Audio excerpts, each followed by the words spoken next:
So many issues guiding this campaign from both sides of the aisle. Want to rip through as many of these as we possibly can with Mike Braun, the candidate for U.S. Senate from the Republicans. Economy, if it's accurate to say, and I'm guessing that it is, that you support the effect the tax cuts have had, do you see more down the road? And if so, make the financing of it make sense, because these, if they pay for themselves, aren't going to pay the debt down. They're not going to stop us from deficit spending. Right. So before the tax cuts, we weren't lowering the deficit either. So a lot of folks said that that would be, I think, 1.5 trillion over 10 years, 150 billion per year. I think when you got an economy growing at 3% plus, that's revenue neutral. So the same problem's still there with government. How do you start bringing costs down to live within the money that's given to you by taxpayers? You're going to certainly get a better idea how to do it when you've got to do it in a state like Indiana, on a school board, building a business. If we perform like that in the real world, you'd be out of business in a year or two. So it's mostly about discipline. Tax reform, I've preached all along. That's the tool that we need to take to the bank for the average individual, beyond just withholding. Now those crumbs, as Nancy Pelosi referred to, it's about a year, so it's getting closer to the average of $1,500 savings. I preach, and my sons that follow practice, and my daughter and my business, share the benefits with your employees. That's another thing you don't hear out of a conservative. We enhanced 401k benefits and lowered those flat premiums for families by another $1,400 a year, and granted the first mid-year bonuses in company history. And that was done even without my sons asking the CEO if we should do it. I was proud of them, because if we as conservatives don't take the money that's been given back to us, share it with our employees, it's us to blame for people looking to government to solve their problems. I hardly need to tell you, an economics major, that traditionally tariffs have been a bit of a bad word with most conservatives. Do President Trump's tariffs make sense to you? If so, why? If not, what should be done to rein them in? So I took economics, and I've always been one that believes in the classic approach of free markets, competition. It's what's worked best. That's why even our former foes now espouse that way of their economy. Tariffs, I think, had to be used in the short run.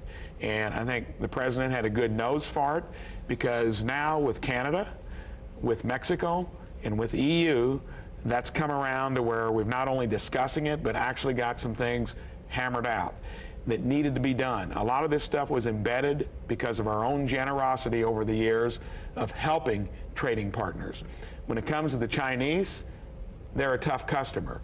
They not only use tariffs, they manipulate currencies, they subsidize industries, they steal intellectual property.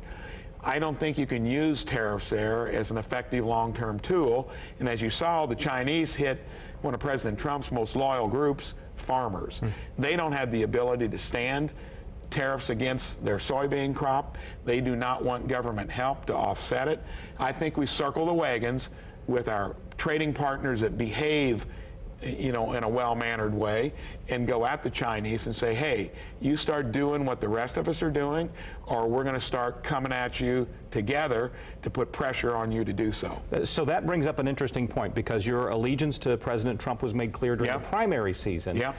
But I think there are some Republicans who tend toward more moderate views who are uncomfortable with the president's tone and wonder whether you would be able to say, nah, I think that's the wrong thing to do. If you feel he's not working on behalf of Indiana specifically, could you go against President Trump? Number one, I signed a term limits pledge, okay? So I'm not going there to make a career.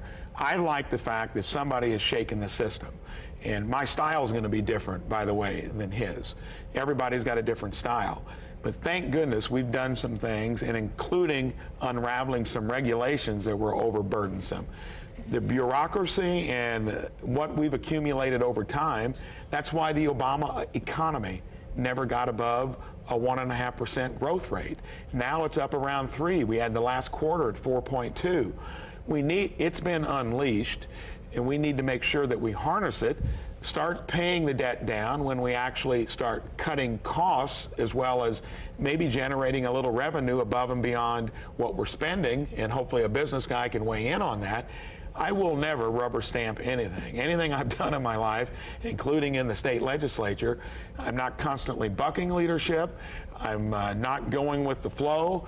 I'm going to be out there having good ideas that I think need to be moved forward, and I did that as a state legislator. I've done it building a business from 15 employees to a national company, and I'll do the same thing there. Where I like what we're doing now, in the long run, I'm assuming there will need to be some adjustments.